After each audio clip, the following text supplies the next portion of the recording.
Halo kawan-kawan, Bapak Ibu semua, jumpa lagi dengan channel duniadesa.com. Kali ini tayangannya tentang pembahasan draft usulan revisi Undang-Undang Desa. Jadi beberapa hari terakhir ini kita ramai tentang draft usulan rencana revisi Undang-Undang Nomor 6 Tahun 2014 tentang Desa. Saya pun mengikuti, berusaha untuk memahami supaya saya bertambah pengalaman dan tambah pengetahuan. Sebenarnya apa sih yang menjadi penyebab harus adanya perubahan di dalam Undang-Undang Nomor 6 Tahun 2014 tentang Desa? Latar belakangnya apa gitu. Sehingga saya berusaha mengumpulkan draft usulan revisi yang pertama kali. Ini saya dapatkan dari pesan WhatsApp yang beredar ya. Kemudian draft RUU yang dibahas dengan DPD RI, kemudian menjadi ramai, ditolak, padahal dulu usulannya itu datang dari berbagai pihak, dari pemerintah desa, dari aparatur pemerintah desa, maksudnya dalam hal ini kepala desa, perangkat desa, ya juga dari BPD. Tapi akhir-akhir ini draft itu justru ditolak rame-rame. Ini saya ingin mempelajarinya, jadi ini sekalian saya tayangkan, barangkali ada manfaatnya atau ada yang mau memberikan informasi kepada saya, khususnya supaya saya tambah pengalaman.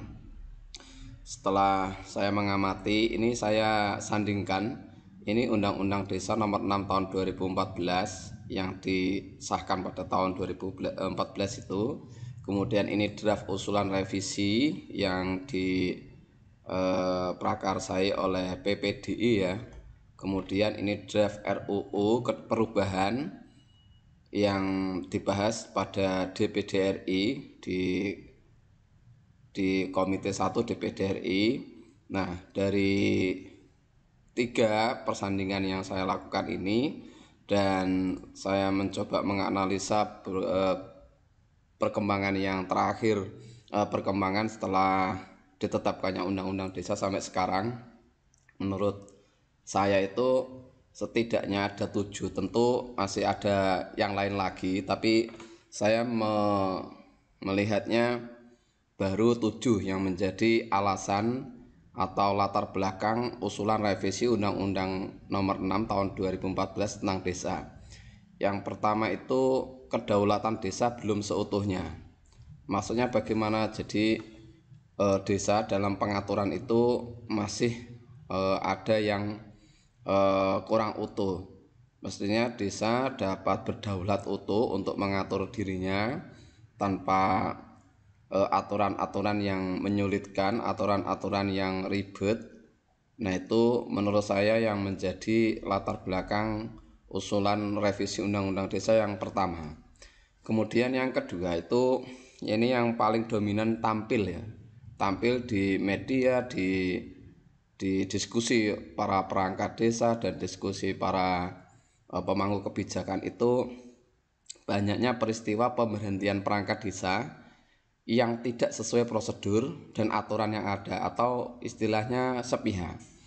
Banyak sekali kasus-kasus perangkat desa diberhentikan setelah kepala desa terpilih, kepala desanya ganti, atau ada pemberhentian perangkat desa karena ingin, ya enggak tahu ya, tapi pemberhentian itu tidak sesuai dengan prosedur. Bahkan dulu saya pernah melihat sebuah postingan yang memberhentikan perangkat, seorang kades memberhentikan perangkat, tapi tidak dijelaskan alasan pemberhentiannya. Ini banyak sekali terjadi, sehingga saya berkesimpulan diantaranya saja bisa jadi nomor 2 ini, peristiwa pemberhentian perangkat desa yang tidak sesuai prosedur ini, menjadi salah satu alasan revisi Undang-Undang Nomor 6. Kemudian kewenangan kepala desa dalam pengangkatan perangkat dominan pada kekuasaan kepala desa. Ini juga bisa jadi menjadi alasan, karena sebagaimana yang kita ketahui atau sebagaimana informasi yang banyak beredar atau eh, pandangan masyarakat bahwa yang melakukan pengangkatan dan pemberhentian perangkat itu ya dominasi kewenangannya ada di kepala desa, sehingga di sisi lain itu ada semacam stigma ya, kalau mau jadi perangkat desa ya harus baik-baik dengan kepala desa atau kerabatnya atau bagaimana. Tapi itu tidak seluruhnya benar ya. Jadi kepala desa itu tidak semuanya seperti itu. Tapi masyarakat banyak yang beranggapan seperti itu. Tapi ini saya tidak mendiskreditkan kepala desa semuanya ya. Jadi ada sebagian yang betul-betul sesuai dengan prosedur, sesuai dengan aturan, dan sangat taat pada aturan hukum. Tapi sebagian ada beberapa yang memang punya tindakan yang semacam itu. Kemudian yang keempat itu kesenjangan penghasilan dan tunjangan perangkat desa antar daerah padahal beban tugasnya sama. Ini juga menurut pemahaman saya dari berbagai obrolan, berbagai diskusi. Jadi penghasilan dan tunjangan perangkat antar daerah itu tampak sekali. Jadi ada yang sangat tinggi, kemudian ada yang sedang, dan ada yang sangat rendah. Beberapa bulan yang lalu juga saya komunikasi dengan seorang kawan dari luar Jawa itu. Dia bercerita kalau penghasilan tetapnya itu hanya 800.000. Tapi saya tidak bertanya tentang tunjangannya atau tambahan tunjangannya dari pendapatan asli desa, saya tidak tahu. Tapi dia mengatakan bahwa penghasilannya sebagai sekretaris desa itu hanya 800.000, padahal PP nomor 9 atau PP nomor berapa ya, saya lupa ini. PP nomor 11 tahun 2019 itu sudah diatur jelas ya di sana kalau penghasilan perangkat itu minimal 2.100.000 berapa ya, 160 atau berapa ya, pokoknya di atas 2 juta. Kemudian faktor yang kelima itu ketidakmampuan anggaran desa untuk penghasilan tetap menyesuaikan PP 11 tahun 2019 yang bersumber dari ADD. Anggaran desa ADD maksudnya ya. Jadi selama ini itu penghasilan kepala desa, perangkat desa itu bersumber dari alokasi dana desa dan pendapatan lainnya selain dari dana desa. Tapi sejumlah daerah itu walaupun ADD, alokasi dana desa, bagi hasil pajak dan pendapatan lain selain dana desa dan bantuan keuangan khusus, itu masih di bawah PP nomor 11 tahun 2019. Jadi masih di bawah 2 juta penghasilannya. Sehingga ini saya menyimpulkan faktor ini pula yang menjadi penyebab alasan perlunya direvisi. Kalau saja misalnya dana desa itu dikelola tanpa pembatasan misalnya, itu bisa saja digunakan untuk pemenuhan PP 11 tahun 2019 ini ya.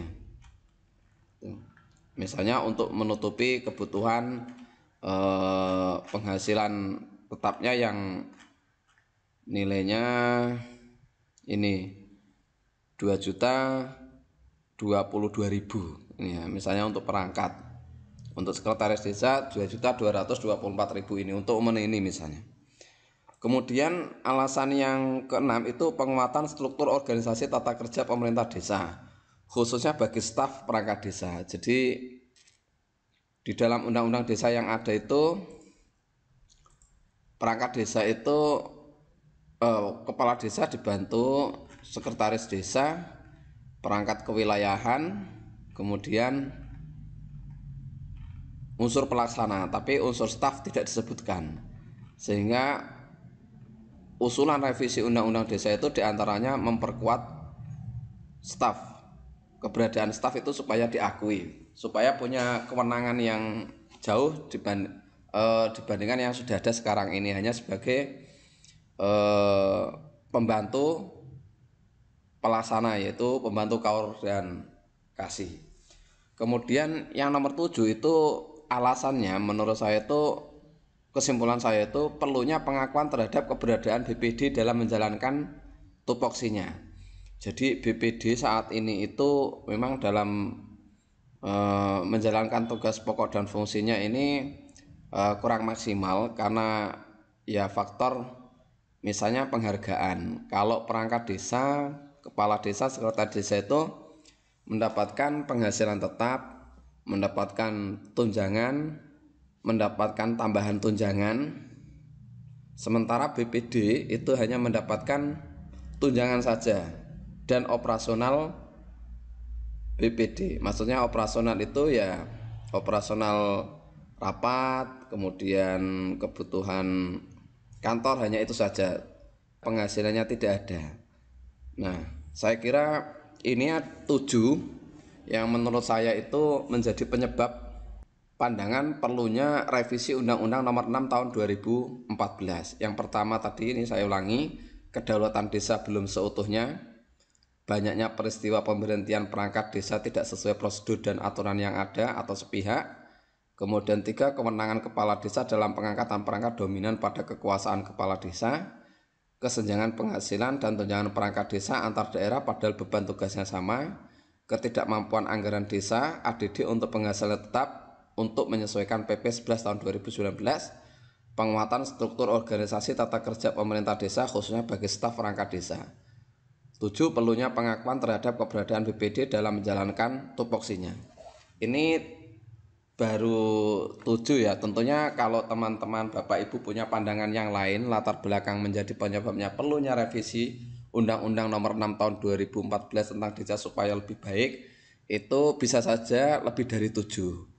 Nah, ini hanya kemampuan saya saja untuk melihat sebenarnya apa sih yang menjadi latar belakang perlunya revisi Undang-Undang Nomor 6 Tahun 2014 tentang desa.